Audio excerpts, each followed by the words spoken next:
پیارے بھائیوں، اللہ کے نبی صلی اللہ علیہ وسلم نے ارشاد فرمایا کہ ہر انسان گناہ کرنے ہی والا ہے۔ حضرت آدم علیہ السلام سے یہ چلی ہوئی بات ہے۔ اللہ تبارک و تعالیٰ نے حضرت آدم علیہ السلام کے تعلق سے فرمایا وَلَقَدْ عَهِدْنَا إِلَىٰ آدَمَ مِن قَبْلُ، ہم نے اپنے بندے آدم سے عہد لیا تھا کہ کچھ کام نہ کرو، فنسی، میرے یہ بندے نے بھلا دیا میرا یہ عہد، میرا وعدہ۔ وَلَمْ نَجِدْ لَهُ عَزْمًا، میں نے آدم میں پختگی نہیں پائی۔ اللہ تعالیٰ فرماتا ہے ہم سب آدم کے اولاد ہیں، آدم کے بچے ہیں، قدم قدم پر لغزشوں کا امکان ہے، پیر پھسل جاتے ہیں، گناہوں میں زندگی لت پت ہو جاتی ہے۔ تو اللہ تبارک و تعالیٰ نے ہمارے اس وجود پر گناہوں کے جو داغ لگ جاتے ہیں انہیں دھونے کا مسلسل انتظام فرمایا ہے اپنی رحمت سے۔ یہ نمازیں، یہ زکاتیں، یہ روزے، سب کچھ اسی مقصد کے حاصل کرنے کے لیے ہیں۔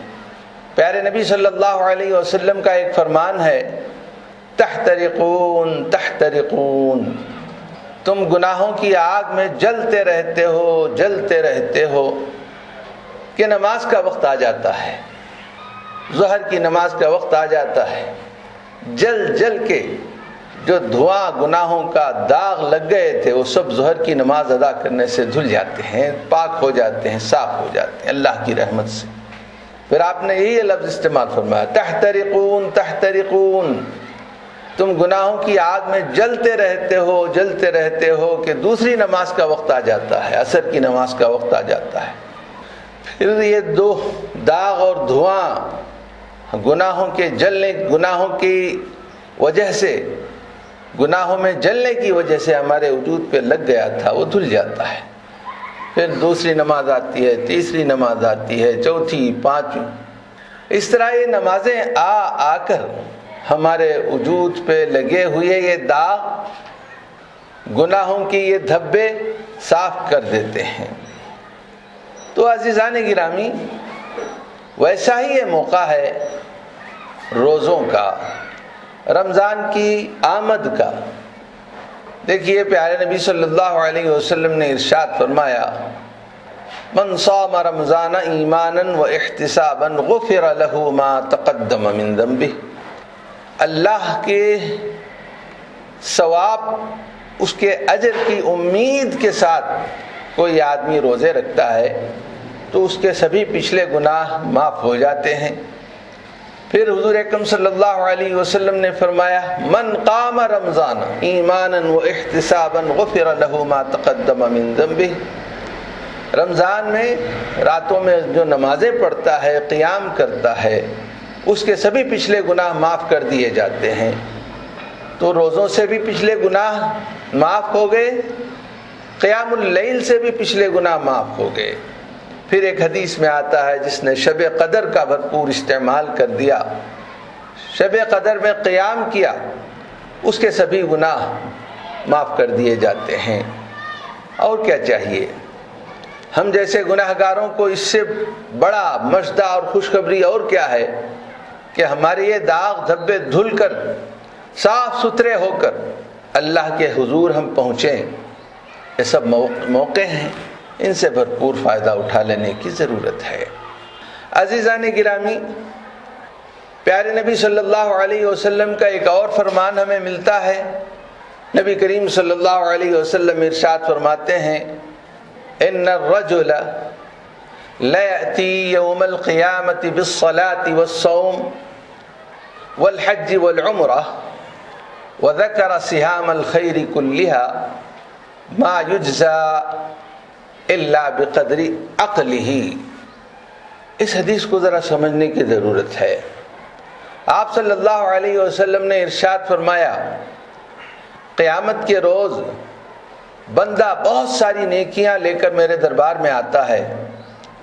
آپ نے نیکیوں کی لمبی فہرست بیان فرمائی، حتی ذکر صیام الخیر کلیہا، بہت لمبی فہرست نبی کریم صلی اللہ علیہ وسلم نے بیان فرمائی کہ میرا بندہ میرے پاس یہ لے کر آتا ہے، یہ نیکی لے کر آتا ہے، یہ نیکی لے کر آتا ہے۔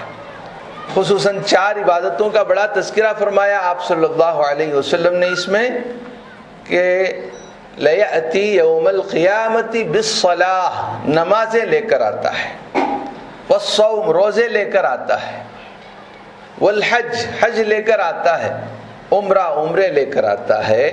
پھر آپ صلی اللہ علیہ وسلم نے ارشاد فرمایا کہ ما یجزا الا بقدر عقلہ، یہ سارے اعمال لے کر ہزاروں لاکھوں کروڑوں بندے اللہ کے دربار میں پہنچتے ہیں، لیکن سب کو برابر کا اجر نہیں ملتا۔ جس نے کسی بھی عمل کو عقل کے ساتھ، سمجھ کے ساتھ، فہم کے ساتھ انجام دیا ہو، تو جس عمل کو جس قدر سمجھا ہوا ہوگا، اس کی حکمت، اس کا فلسفہ، اس عبادت کا مقصد، اس کو اسی قدر اجر ملے گا۔ یہ بات سمجھنے کی ہے۔ ہم نے اب تک یہ بات سنی تھی علماء کرام سے کہ اعمال نیتوں کی بنیاد پر قبول ہوتے ہیں، صحیح ہے، بالکل صحیح ہے۔ اگر ہمارا عمل اس میں اخلاص نہ ہو، میں نے اب سے پہلے بھی کہا ہے کہ دنیا میں جتنے بھی مذاہب کے لوگ ہیں ان کے پاس ایک ہی پیمانہ ہے اچھے برے کے ناپنے کا۔ ہر کام جسے اچھا ہے وہ دھرم کا کام مان لیتے ہیں، اور جو برا کام ہے اس کو برا کام کہتے ہیں دنیا والے۔ لیکن مذہب اسلام میں ایک دوسرا پیمانہ ہے۔ اچھا کام اسی وقت بنتا ہے جبکہ وہ اللہ کے لیے کیا جائے۔ اگر اچھا کام اللہ کے لیے نہ کیا گیا ہو تو وہ اچھا کام بھی اچھا کام نہیں رہتا، بلکہ قابل عقوبت، قابل سزا کام بن جاتا ہے۔ اچھا کام قابل سزا کام بن جاتا ہے۔ میں نے وہ حدیث شاید اب سے پہلے آپ کے سامنے بیان فرمائی ہے۔ ایک صحابی رسول حضرت ابو ہریرہ رضی اللہ تعالی عنہ سے کسی چھوٹے صحابی یا تابعین نے درخواست کی کہ حضرت آپ ہمیں ایک ایسی حدیث سنائیں جو صرف آپ نے سنی ہو اور آپ کے علاوہ کسی نے نہ سنی ہو، وہ حدیث آپ بیان فرمائیں۔ تو حضرت ابو ہریرہ رضی اللہ تعالی عنہ نے فرمایا کہ ہاں میں بیان کروں گا۔ یہ کہا اور بے ہوش ہو گئے۔ پھر ہوش آئی تو آپ نے کہا کہ ہاں جو حدیث صرف میں نے سنی ہے سرکار دو عالم صلی اللہ علیہ وسلم سے، وہ میں بیان کروں گا۔ پھر بیان کرنے سے پہلے بے ہوش ہو گئے۔ ایسا 3 یا 4 مرتبہ ہو گیا۔ اب کیا حدیث رہی ہوگی، کیا بات بتائی ہوگی نبی کریم صلی اللہ علیہ وسلم نے جس کے بیان کرنے سے پہلے یہ خوف دہشت طاری ہوگی حضرت ابو ہریرہ رضی اللہ عنہ کے اوپر کہ بار بار بے ہوش ہو جاتے ہیں۔ وہ کیا بات تھی؟ ہمارے لیے کوئی بڑی بات نہیں ہے، ہماری زندگی ہی ایسی گزر گئی ہے کہ ہمارے لیے یہ کوئی مسئلہ نہیں ہے، لیکن ان لوگوں کے لیے بہت بڑا مسئلہ تھی جس کے لیے وہ بے ہوش ہو جاتے تھے۔ وہ بات یہ ہے کہ حشر میں اللہ تبارک و تعالیٰ سبھی انسانوں کو جب اپنے دربار میں بلائے گا تو 3 آدمی مخصوص طور پر بلائے جائیں گے۔ اس میں سے ایک عالم ہوگا، ایک وہ ہوگا جس نے اپنی جان فی سبیل اللہ کھپا دی ہوگی، اللہ کے راستے میں جان تک دے دی ہوگی، ایک وہ آدمی ہوگا جس نے اپنی پوری دولت غریبوں میں بانٹ دی ہوگی۔ ان تینوں کو بلایا جائے گا۔ عالم صاحب سے پوچھا جائے گا کہ آپ کو میں نے علم دیا تھا، آپ نے کیا کیا؟ وہ صاحب کہیں گے کہ اللہ تو جانتا ہے میں نے علم خوب بانٹا ہے، لوگوں میں دین کا علم تقسیم کیا ہے، کئیوں کو حافظ بنایا ہے، عالم بنایا ہے، تیری قرآن کی آیتیں یاد دلائی ہیں، سمجھایا ہے۔ تو اللہ تبارک و تعالیٰ فرمائے گا یہ سب تو نے اس لیے کیا کہ لوگ تجھے بہت بڑا مولوی کہیں، عالم کہیں۔ لوگوں نے کہہ دیا جس مقصد کے تحت تو نے یہ نیکی کی اس کی اجرت مل گئی، دنیا والوں نے تجھے تمغے دے دیے، دنیا والوں نے تجھے سراہا، جس مقصد کے تحت تو کرا تھا وہ مل گیا۔ آج تجھے یہاں میرے پاس لینے کے لیے کچھ بھی نہیں۔ یہی معاملہ اس آدمی کا ہوگا جس نے اپنی جان دے دی ہوگی راہ اللہ. اس سے پوچھا جائے گا تو وہ بھی کہے گا کہ میں نے تیری راہ میں اے اللہ سب کچھ دے دیا، حتیٰ کہ میں نے جان بھی دے دی. تو اللہ تعالیٰ فرمائے گا کہ تو نے یہ اس لیے کہا کہ لوگ تجھے بہادر کہیں. لوگوں نے کہہ دیا، اب میرے پاس لینے کے لیے کچھ بھی نہیں ہے. جس مقصد کے تحت تم نے کیا وہ مقصد تمہیں دنیا میں حاصل ہو گیا. اور پھر تیسرے صاحب جنہوں نے اپنی ساری دولت خرچ کی ہوگی، غریبوں میں بانٹ دی ہوگی، وہ بھی یہی کہیں گے کہ اے اللہ میں نے تیرے راستے میں یہ سب کچھ کیا، تیرے بندوں کو میں نے اپنی دولت بانٹ دی، خود تکلیفوں میں رہ کر لوگوں کو میں مدد کیا کرتا تھا. تو اللہ تعالیٰ فرمائے گا کہ آپ کا یہ کرنا میرے لیے نہیں تھا. لوگ آپ کو سخی کہیں، داتا کہیں، وہ چیز آپ کو دنیا میں مل گئی، اب میرے پاس لینے کے لیے آپ کو کچھ بھی نہیں ہے. پھر یہ تینوں نیک انسان، نیکی کیے ہوئے آدمی جہنم میں ڈال دیے جائیں گے. حضرت ابو ہریرہ رضی اللہ عنہ اس واقعے کو بیان کرتے ہوئے بار بار کیوں بے ہوش ہو جاتے ہیں؟ اس کی وجہ یہ ہے کہ بھائیو وہاں انسان کے اعمال اسے نجات سے ہمکنار کرتے ہیں. اس نے سب کچھ کیا لیکن اس کا پورا حساب بیکار ہو گیا، اس کے اعمال اکارت چلے گئے. اب اس کے اس نقصان کی بھرپائی کی کوئی صورت نہیں. دنیا میں کسی بھی نقصان کی بھرپائی ممکن ہے. کسی کا گھر ٹوٹ جائے تو بن جائے گا، کسی کی مال و دولت کسی کے لٹ جاتے ہیں تو پھر ملنے کے امکانات ہیں، کسی کی صحت چلی جائے زمین پہ تو ملنے کے امکانات ہیں. لیکن آخرت میں جو نقصان ہوتا ہے اس کی بھرپائی کی کوئی امید نہیں، اندھیرا ہی اندھیرا ہے. اب کیا ہوگا؟ تو حضرت ابو ہریرہ رضی اللہ عنہ اس واقعے کو بیان کرتے ہوئے 3 مرتبہ یا 4 مرتبہ بے ہوش ہو جاتے ہیں. تو میں نے یہ بات اس لیے کہی کہ اعمال قبول ہوتے ہیں اللہ تبارک و تعالیٰ کی دربار میں وہی اعمال جو صرف اس کے لیے کیے جائیں. ایک صحابی رسول نے اللہ کے نبی صلی اللہ علیہ وسلم سے پوچھا کہ اے اللہ کے رسول، ایک آدمی نیکی کرتا ہے، 99% اس کا ارادہ اللہ کی رضا حاصل کرنا ہوتا ہے. 99% اس کا ارادہ اللہ کی رضا حاصل کرنا ہوتا ہے، لیکن 1% ایسا ہے کہ وہ چاہتا ہے کہ لوگوں سے بھی کچھ واہ واہ مل جائے، کچھ خبروں میں بھی چھپ جاؤں، کچھ میری تعریف کریں، کچھ میرے تعلق سے خوش خیال ہوں، نیک نامی مجھے دنیا میں ملے. 1% نبی کریم صلی اللہ علیہ وسلم نے فرمایا کہ اس 99% کا اخلاص اسے کوئی کام نہیں دے گا، کیونکہ اس نے 1% اس میں ملاوٹ کر دی غیروں کو، لہذا اس نے ریاکاری کی، اس کو کچھ نہیں ملے گا.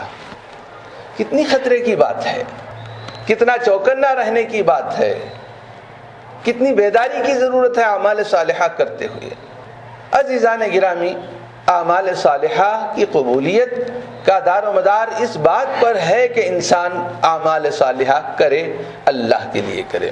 یہ بات تو ہم جانتے ہیں، لیکن اب میں نے جو حدیث جو پڑھی ہے، ان الرجل لیأتی یوم القیامت بالصوم بالصلاة والصوم والحج والعمرہ وذکر صیام الخیر کلہا ما یجزا الا بقدر عقلہا.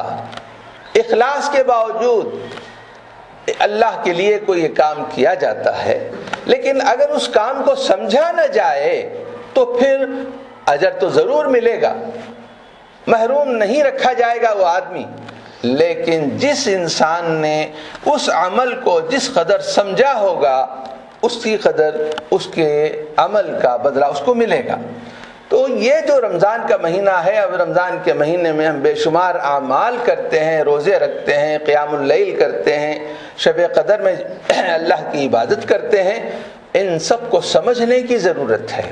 مثال کے طور پر یہ روزے کا جو معاملہ ہے، اس کی حکمت و فلسفہ اس کا یہ ہے کہ انسان کو اس کے اپنے نفس کی تربیت کرنا ہے. لعلکم تتقون، نفس میں تقوی ہے، نفس کے اندر ڈر کی کیفیت پیدا ہو. قرآن مجید میں اللہ تبارک و تعالیٰ نے ارشاد فرمایا وَأَمَّا مَنْ خَافَ مَقَامَ رَبِّهِ وَنَهَى النَّفْسَ عَنِ الْهَوَىٰ فَإِنَّ الْجَنَّةَ هِيَ الْمَأْوَىٰ، وہ انسان جو اللہ کے حضور کھڑے ہونے کے ڈر سے کانپتا ہو، مقام ربی وَنَهَى النَّفْسَ عَنِ الْهَوَىٰ، اور اپنے نفس کو خواہشات سے روکتا ہو، وَنَهَى النَّفْسَ عَنِ الْهَوَىٰ فَإِنَّ الْجَنَّةَ هِيَ الْمَأْوَىٰ، ایسے انسان کا ٹھکانہ جنت ہے۔ تو نفس کو لگام نہ لگایا جائے، نفس کو بے لگام چھوڑ دیا جائے، نفس کو بے قابو کر دیا جائے، تو ایسی صورت میں نہ دنیا ملتی ہے انسان کی، نہ دنیا کسی کی امن سے گزرتی ہے، نہ آخرت اس کی کامیاب ہوتی ہے، نہ جنت ملی اس کو، نہ دنیا ملی اس کو۔ اس لیے یہ بڑی تربیت کا موقع ہے کہ انسان اپنے نفس کو مانجھے، دھوئے، پاک و صاف کرنے کی کوشش کرے اس پورے مہینے کے اندر۔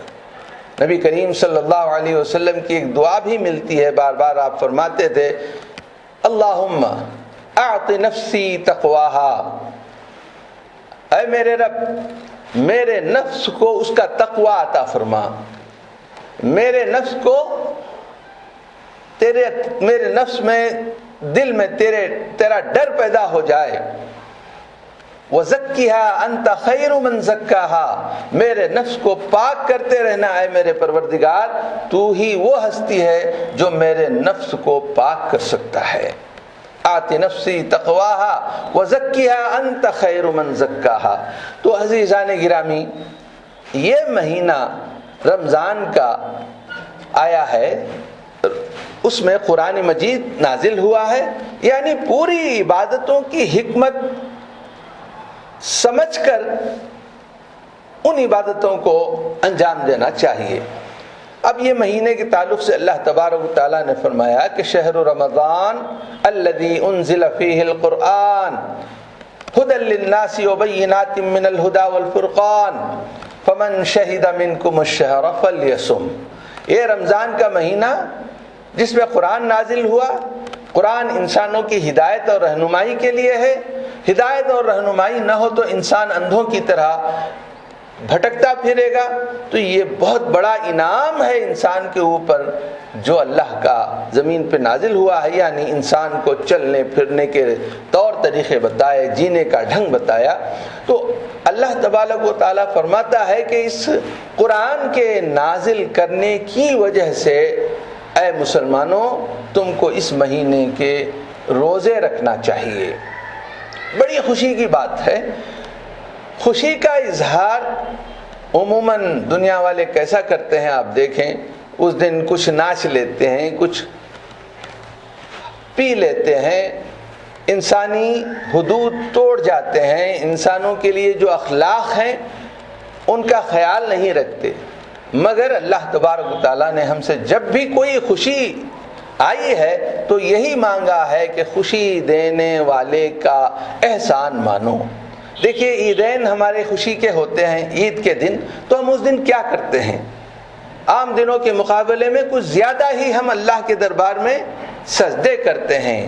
اس دن اللہ کی کبریائی کچھ زیادہ ہی بیان کرتے ہیں۔ روزانہ ہی ہم اللہ تو بڑا ہے کہتے ہیں، لیکن جس دن اللہ خوشی دیتا ہے اس دن کچھ کھا لیتے ہیں، پی بھی لیتے ہیں، ساتھ میں اللہ کی کبریائی کچھ مزید کر دیتے ہیں، اضافہ کر دیتے ہیں۔ رمضان کی عید بولو، بقرعید کی عید بولو، ہم کس طریقے سے عید مناتے ہیں؟ اپنی روحوں کو خوش کرنے کی کوشش کرتے ہیں، جسموں کو نہیں۔ تو عزیزان گرامی، پیارے نبی صلی اللہ علیہ وسلم کی ولادت باسعادت، آپ کی ولادت، یہ بھی دنیا کے اوپر بہت بڑا احسان ہے اللہ تبارک و تعالیٰ کا۔ تو حضور اکرم صلی اللہ علیہ وسلم نے ارشاد فرمایا کہ پیر کے دن میری پیدائش ہوئی ہے، لہذا تم سب کو روزہ رکھنا چاہیے، نفلی روزہ۔ تو پیر کے دن نفلی روزہ رکھنا، اس کی وجہ یہ بتائی اللہ کے نبی صلی اللہ علیہ وسلم نے، میری ولادت ہوئی ہے تو روزہ رکھ کر عبادتیں کر کے خوشی دینے والے کا شکریہ ادا کرتے ہیں ہم۔ دنیا والوں کی یہ ریت نہیں ہوتی، خوشی ملی کہ وہ کچھ زیادہ ناچنے گانے ہنگامہ کرنے لگتے ہیں۔ اپنے وقار کو پامال کرتے نظر آتے ہیں، اپنے جو کیا ہے انسانی وقار جسے کہتے ہیں، ناچنا گانا ان کا وتیرہ ہوتا ہے، ہمارا یہ وتیرہ نہیں ہوتا۔ قرآن مجید نازل ہوا رمضان میں، روزے رکھو لعلکم تشکرون لتکبروا اللہ علی ما ہداکم ولعلکم تشکرون۔ اللہ تعالیٰ نے کہا کہ میں نے قرآن مجید کا تحفہ تمہیں دے کر جو احسان کیا ہے اس کے لیے تم شکر گزار ہو، اللہ کی کبریائی بیان کرو اور اللہ کا شکر ادا کرو۔ قرآن کے نزول پر یہ کرنا چاہیے۔ کیا کرنا چاہیے؟ روزے رکھیں، شکر گزاری کریں، اللہ کی کبریائی بیان کریں، تو یہ کرنا چاہیے۔ تو لتکبر اللہ، قرآن مجید کے نزول کے اللہ کے اس احسان کے نتیجے میں ہم کو اللہ کا شکریہ ادا کرنا چاہیے۔ تو یہ مہینہ روزوں کا بعد میں ہوا، یہ مہینہ ہوا پہلا قرآن کا، یہ قرآن کا مہینہ ہے، نتیجے میں آپ کو شکرانے کے طور پر روزے رکھنے ہیں۔ تو اب ہمیں یہ سمجھنا چاہیے کہ اگر ہم نے قرآن نہیں پڑھا، جو دولت ہمارے لیے آئی ہے صرف میرے اور آپ کے لیے آئی ہے، انسانوں کے لیے آئی ہے ہدایت کو، اور انسانوں نے اس ہدایت نامے کو نہ سال بھر ہاتھ لگایا نہ اس ماہ مبارک میں ہاتھ لگایا، پھر اس کس بات کا ہم شکریہ ادا کرتے ہیں؟ قرآن پڑھتے ہیں تو پھر یہ شکر گزاری ہوگی۔ پیارے نبی صلی اللہ علیہ وسلم نے اپنا معمول یہ بنا رکھا تھا کہ جتنا کچھ قرآن مجید نازل ہوا رمضان میں اس کی تلاوت فرمایا کرتے تھے۔ جس سال آپ دنیا سے تشریف لے جا رہے تھے اس وقت اللہ کے نبی صلی اللہ علیہ وسلم نے حضرت جبرائیل علیہ السلام کو 2 مرتبہ قرآن مجید پڑھ کے سنایا۔ تو اگر ہم نے قرآن نے مجید کو ہاتھ نہ لگایا پھر کس بات کے شکر گزار ہو رہے ہیں؟ تو آپ کوشش کریں کہ اس مہینے میں جو اولین عبادت ہے روزوں سے پہلے وہ قرآن مجید کی تلاوت ہے۔ اچھا، کوئی بھی چیز پڑھی جاتی ہے تو بغیر سمجھے کہ نہیں پڑھی جاتی، کوئی بھی چیز دنیا کی، صرف قرآن مجید ہی ایک ایسی مظلوم کتاب ہے جو پڑھی جاتی ہے بغیر سمجھے کے۔ دنیا کی کون سی کتاب ہے؟ LKG میں جانے والا بچہ، اس کو بھی اس کا استاد آگے کے لفظ کو بھیجتا نہیں تاکہ وہ پہلا لفظ سمجھ نہیں لیتا۔ تو قرآن مجید ہی ایک ایسی مظلوم کتاب ہے کہ اس کو بہت پڑھا جاتا ہے اور بہت بے سمجھے پڑھا جاتا ہے، کوئی سمجھتا نہیں ہے۔ آخر اس میں کچھ مواد ہے، کچھ احکامات ہیں، کچھ سمجھنے کی باتیں ہیں۔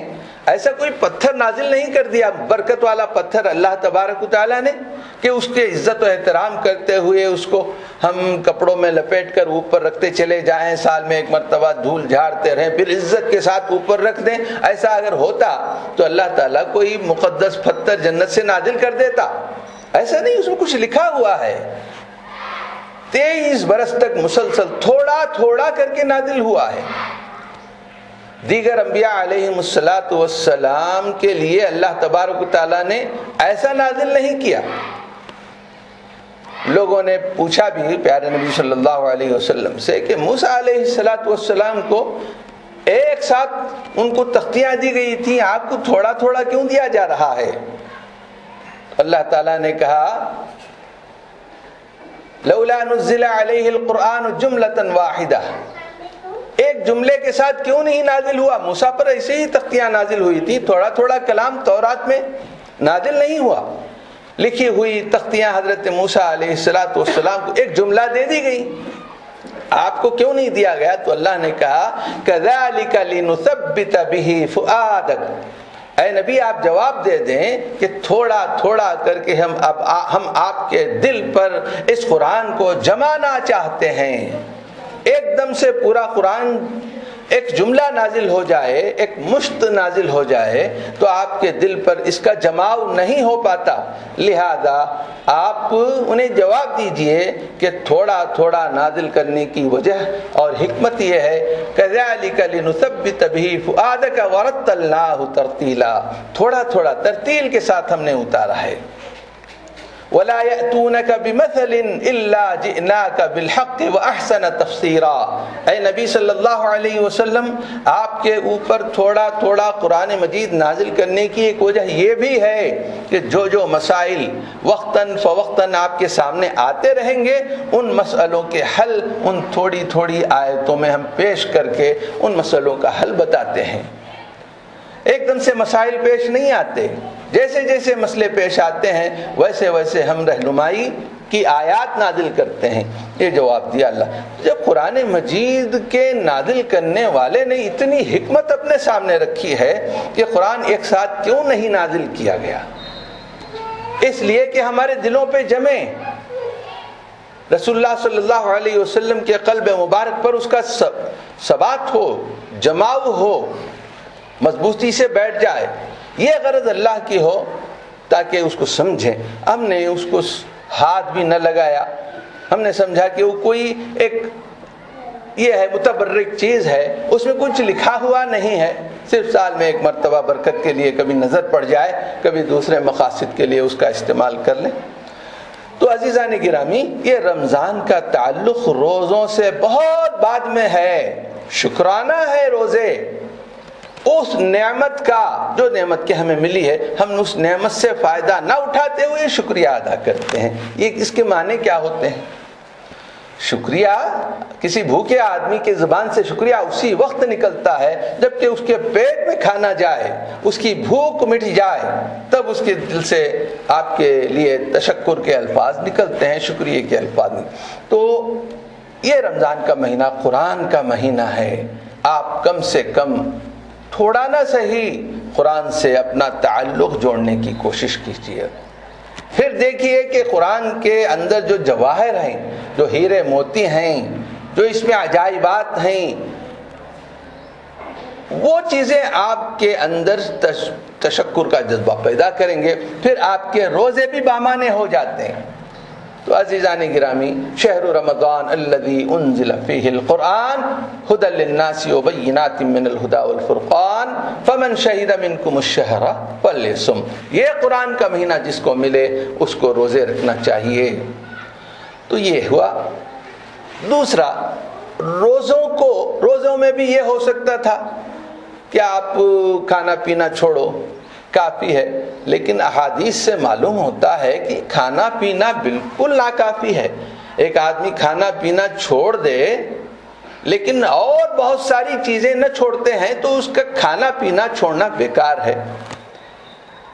من لم یدع، کسی نے نہیں چھوڑا، قول الزور، جھوٹی بات، والعمل بہ، اس پر عمل، جھوٹی بات بولنا، جھوٹے کام کرنا، کسی نے اگر روزہ رکھ کر نہیں چھوڑا، غلط کام نہیں چھوڑے، فلیس للہ حاجۃ فی ان یدع طعامہ وشرابہ، انہیں بھوکا رہا، پیاسا رہا، اس کے بھوکے پیاسے رہنے سے ہے۔ اللہ تعالیٰ کے پیش نظر روزوں کا جو مقصد ہے وہ مقصد ہاتھ نہیں آیا۔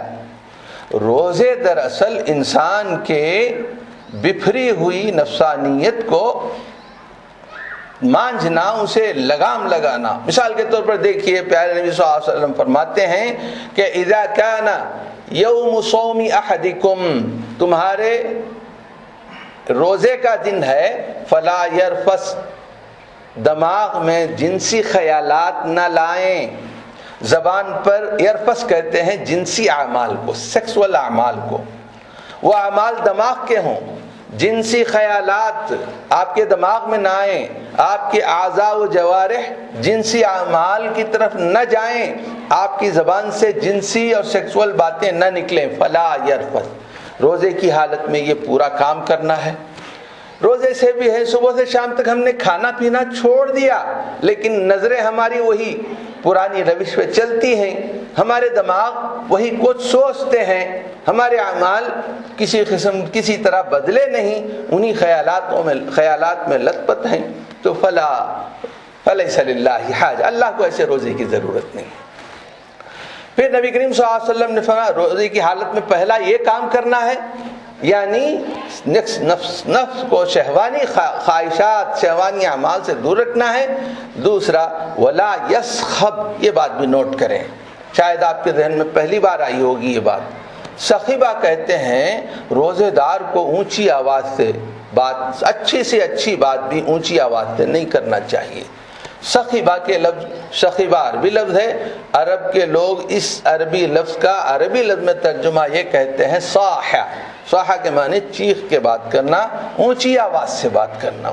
روزے دار کو اونچی آواز سے بھی بات نہیں کرنا چاہیے۔ اس کی وجہ یہ ہے کہ آدمی کی آواز جب بلند ہوتی ہے تو اس کے سارے مسائل کھڑے ہو جاتے ہیں۔ کسی کی آواز پست ہو، اس کو ہر قسم کے نقصان سے وہ خود کو پاک رکھ سکتا ہے، بچا سکتا ہے جس کی آواز پست ہو۔ اونچی آواز والا ہمیشہ مسائل میں گھرا رہتا ہے، وہ کسی کو کچھ کہہ بھی دے تو پھر وہ مسئلہ پیدا ہو جائے۔ تو مسلمانوں کو اس مہینے میں تربیت دی جا رہی ہے اس بات کی کہ وہ اونچی آواز سے بات کرنا چھوڑ دیں۔ روزے کی حالت میں تو چھوڑنا ہی ہے، روزے کے بعد بھی ہماری طبیعتوں میں اونچی آواز سے گفتگو کرنا نہ ہو۔ ولا یسخب، دو کام نہیں کرنا، شہوانی اعمال و خیالات سے خود کو پاک رکھنا، چیخ و پکار کر کے اونچی آواز سے گفتگو کرنا یہ منع ہے۔ ولا یجہل، تیسرا کام جو ہے روزے دار کو نہیں کرنا ہے وہ ہے جہالت کا کام۔ یہ دو بڑا زبردست لفظ ہے، جہالت۔ جہالت کے معنی ہوتے ہیں نادانی۔ عربی میں ظلم کو جہالت کہتے ہیں۔ ایک شعر ہے، الا لا یجہلن احد علینا فنجہل فوق جہل الجاہلین۔ سنو، شاعر بولتا ہے کوئی ہمارے خلاف ظلم کا ارتکاب نہ کرے، اگر کوئی ہمارے اوپر ظلم کرتا ہے تو اس کے ظلم سے بھی زیادہ ظلم کرنے والے ہم ثابت ہوں گے۔ تو اس طرح ظلم بھی جہالت اور نادانی اور حماقت اور بیوقوفی کا مظہر ہوتا ہے ظلم۔ کیوں؟ الظلم ظلمات یوم القیامہ، فرمایا اللہ کے نبی صلی اللہ علیہ وسلم نے، ظلم اندھیروں کی شکل میں قیامت میں ہو، ظلم ظلمات ہیں یوم القیامہ، اندھیرا ہی اندھیرا۔ آپ کو معلوم ہے حشر میں قیامت کے روز کسی کے پاس روشنی نہیں ہوگی، بس کچھ گنے چنے لوگوں کے پاس روشنی ہوگی، جن کے پاس روشنی نہیں ہوگی بڑا ترستے ہوں گے روشنی کے لیے۔ جن کے پاس روشنی ہے ادھر ذرا نگاہ پڑتے ہی نقتبس من نورکم، ذرا ہمیں تمہاری روشنی دے دو، یہ درخواست کریں گے۔ وہ لوگ کہیں گے ارجعوا وراءکم فالتمسوا نورا، تمہیں ہمارے پاس روشنی نہیں لینی ہے، کہیں اور لے لو، ہم روشنی دینے والے۔ روشنی کو ترس جائیں گے حشر میں لوگ، روشنی کو ترس جائیں گے لوگ۔ تو اندھیرے ہی اندھیرے ہوں گے زمین کے اوپر ظلم کرنے والوں کے۔ اب ظلم کیا ہے؟ نبی کریم صلی اللہ علیہ وسلم نے فرمایا ظلم یہ ہے اکل مال ھذا، کسی نے کسی کا مال کھا لیا ہو، وسفک دم ھذا، کسی کا خون بہایا ہو، وقذف ھذا، کسی کے اوپر تہمت لگا دی ہو، وضرب ھذا، کسی کو مار دیا ہو، وشتم ھذا، کسی کو گالی دے دی ہو۔ یہ سارے گناہ ہیں جس کو نبی کریم صلی اللہ علیہ وسلم نے فریم کر دیا ہے۔ نبی کریم صلی اللہ علیہ وسلم نے یہ حدیث یوں ہے، فرمایا کہ سب سے بڑا غریب کون ہے؟ صحابہ نے عرض فرمایا وہ آدمی جس کے پاس دولت نہیں ہوتی، دینار و درہم نہیں ہوتے، انہیں مفلس ہے۔ تو حضور اکرم صلی اللہ علیہ وسلم نے فرمایا کہ مفلس وہ ہے جو حشر میں نمازیں، روزے، زکاتیں، حج، عمرے سب بہت ساری نیکیاں لے کر آئے گا، ساتھ میں کسی کو ضرب ھذا وقذف ھذا وسفک دم ھذا، یہ جرم، کسی کو مال چھین لیا ہوگا، کسی کو گالی دے دی ہوگی، الزام لگا دیا ہوگا، یہ سارے گناہ لے کر آئے گا۔ تو جن جن کے اوپر اس نے ظلم کیا ہے ان مظلوموں کو بلایا جائے گا اور اس کی نیکیاں نکال نکال کے ان مظلوم گنہگاروں کو دے دی جائیں گی، اور یہ سارے نماز روزوں سے خالی ہو جائے گا، اور بھی بہت سارے لوگ آئیں گے اللہ سے کہیں گے کہ اللہ یہ ظالم ہم پر بھی ظلم کیا ہوا ہے، اب اس کے پاس دینے کو کچھ نہیں، ساری نیکیاں دے دی گئی ہیں۔ پھر اللہ تبارک و تعالی وہ دوسرے مظلومین کے گناہ اس کے سر ڈال دے گا، ثم طرح فی النار، پھر وہ جہنم میں ڈال دیا جائے گا۔ کتنی خطرناک بات ہے۔ زمین ہمیشہ رہنے کے لیے نہیں ہے۔ بہت ہی ہوشیاری کے ساتھ نبی کریم صلی اللہ علیہ وسلم دنیا سے تشریف لے جا رہے تھے۔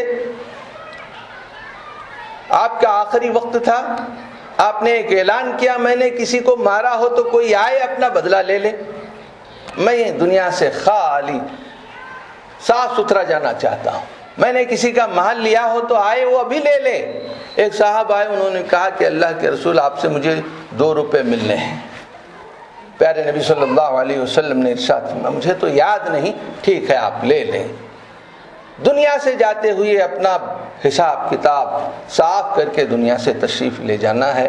عزیزان گرامی، تو ولا یجہل، یہ تیسرا کام نہ کرے، فلا یرفث ولا یسخب ولا یجہل، یہ تیسرا کام۔ شہوانی خیالات روزے کی حالت میں نہ آئیں۔ دوسرا، آواز اونچی نہ ہو آپ کی رمضان کے مہینے میں۔ تیسرا، کسی پہ ظلم ہماری طرف سے نہ ہو۔ پھر آپ صلی اللہ علیہ وسلم نے آگے ارشاد فرمایا فَإِن سَابَّهُ أَحَدٌ أَوْ قَاتَلَهُ، مختلف احادیث میں یہ الفاظ ملتے ہیں۔ فَإِن سَابَّهُ، کسی روزے دار کو کوئی گالی دے دے، أَوْ شَاتَمَهُ، یہ بھی معنی، اس کے معنی بھی ہیں برا بھلا بول دے، أَوْ قَاتَلَهُ، کوئی جھگڑ پڑتا ہے، اوپر پڑھ کے آپ کو مشتعل کرتا ہے، تو فَلْيَقُلْ إِنِّي صَائِمٌ مَرَّتَيْن، روزے دار سے پیارے نبی صلی اللہ علیہ وسلم نے فرمایا کہ روزے دار تو اس کو 2 مرتبہ بول کہ بھائی میں روزے سے ہوں، بھائی میں روزے سے ہوں۔ اس کی گالی کا جواب نہیں، اس کے ظلم کا جواب نہیں، اس کے جھگڑے کا جواب نہیں، جواب 2 مرتبہ یہ دینے کے لیے کہا گیا۔ تو عزیزان گرامی، اب یہ روزے کے مقاصد ہیں کہ ہمارے نفس میں جو غصہ ہے وہ ختم ہو جائے، ہمارے نفس میں جو حرص و ہوس ہے وہ ختم ہو جائے روزے رکھ کر، ہمارے نفس میں جو شہوت ہے، ڈھانٹے مارتا طوفان شہوت کا ہمارے وجود میں جو ہے، آج کل تو نوجوانوں کے لیے جینا مشکل ہو گیا ہے۔ یہ اپنی نیا بڑی مشکل سے پار لگا سکتے ہیں۔ بہت زیادہ ایمانی قوت ہو تو ہی ہمارے نوجوانوں کا بچانا مشکل ہے، ورنہ جدھر بھی دیکھو شہوانی مناظر۔ اسی لیے حضور اکرم صلی اللہ علیہ وسلم نے انسان کی سب سے نفسانی پہلی بیماری کی طرف اشارہ کیا، رفث، یعنی شہوانی خیالات۔ تو اس پورے مہینے میں آپ کوشش کریں کہ آپ کو غصہ نہ آئے، آپ پر ظلم ہو تو آپ روزے دار کی حیثیت سے کہیں کہ بھائی میں روزے سے ہوں، اونچی آواز سے بات نہ کریں۔ اس پورے روزے میں اس بات کا خیال رکھیں، اور آنے والے 11 مہینوں میں، یہ تو تربیت کا مرحلہ ہے، آپ 11 مہینوں میں میدان میں جاتے ہیں تو وہاں بھی شہوت پر قابو ہو آپ ہمارے، اور غصے پر قابو ہو ہمارے، ظلم نہ ہو ہماری وجود سے، ہماری آواز بہت ہی پست ہو۔ یہ آواز کا پست رکھنا بہت ضروری ہے۔ ان انکر الاصوات لصوت الحمیر، اونچی آواز سے بات کرنا، قرآن میں اللہ نے فرمایا کہ یہ گدھوں کی آواز ہے۔ تو عزیزان گرامی، اور بہت ساری باتیں ہیں، وقت ختم ہو گیا ہے۔ میں آپ سے گزارش کرتا ہوں کہ جیسے کہ یہ حدیث میں نے آپ کے سامنے بیان کی کہ الا بقدر عقلہ، بدلہ ملتا ہے نیکیوں کا انسان کو اس کے عقل و فہم کی بنیاد پر۔ اس روزے کو، اس مہینے کو، اس کی فلسفی کیا ہے، اس کی حکمت کیا ہے، اس سمجھنے کی کوشش کریں، پھر اس کے مطابق آپ ان اعمال کو انجام دیں۔ اللہ تبارک تعالی ہمیں اس بارے میں رہنمائی فرمائے۔ وآخر دعوانا الحمد للہ رب العالمین۔